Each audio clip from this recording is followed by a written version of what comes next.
ఈ వినుకోవడంలో కొత్త వేరం కూడా తగిలితేను ముస్తాబే కూర్చున్నాను, తెలిసిందా? వచ్చిందా కోపం? ఎంత ముక్కు పట్టని అవునండి, ఎవరి మాటలు వారికి ఇంపుగానే ఉండను. ఈ పూట ఎవరో తప్పక పైకమించదని నమ్మకంగా చెప్పిపోయినారు. కావున ఎటువైనా మా అమ్మ ఒక కథ వచ్చును కదా అని మహా సంతోషంతో ముస్తాబే కూర్చున్నందుకు కలిగిన ఫలితమే ఇది. అయినా ఏ పాపమో గాని మీ మగవారు మా ఆడువారిని అసలు నమ్మనే నమ్మరు. ఎందుచేత ఏ చండాలు నిన్ను నమ్మని వాడు నిర్మూలమైపోవాలి. హాస్యమట హాస్యం, హాస్యం కూడా హద్దు పద్దు ఉండనక్కర్లేదా? గొడవ హాస్యమా చెప్పండి. పొరపాటు కానీ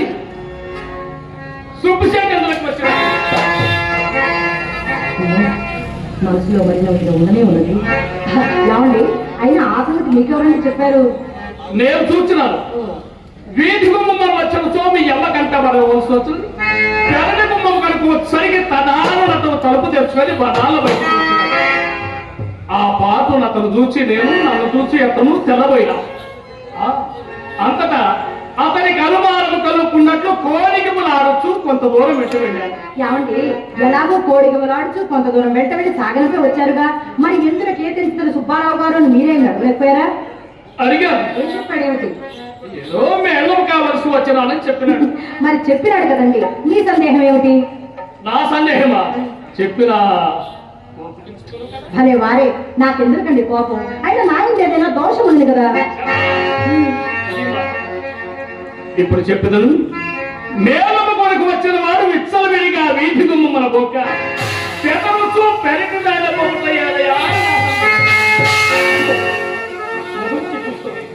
అప్పుడే వచ్చిన మరి అట్లయినా ఆ సంగతి కూడా ఆయన నిలబెట్టి మరి మీరే అడగలేకపోయారా? అంతలో ఒక బాల్య మిత్రుడు ఉప్పడి బహుకాల సమావేశం వలన పరమాత్మ చేత కుశల ప్రశ్నలు వేస్తూ పోతివి. అందువల్ల సరే, నేనే చెప్పగలను గాని సావధాన చిత్తులు ఆలకించాలి. సరేనా? ఏమండి, మా ఇంటికి మేడలకు వచ్చిన వారికి అది ఎవరికైనా సరే మర్యాద చేయటం అనేది మా ధర్మం కదా.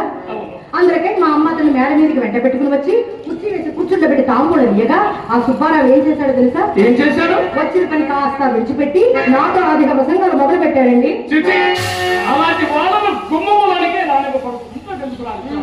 అలాగే నాకు చిరాకు వచ్చి చెప్పు మేడకి పోతుంది.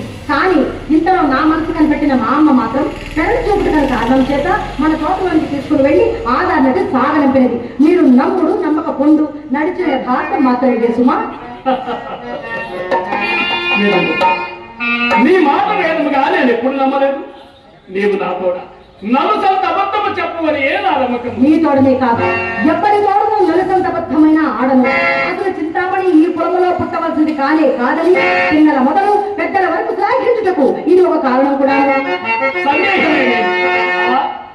ఎవరి మాట ఎన్నిసార్లు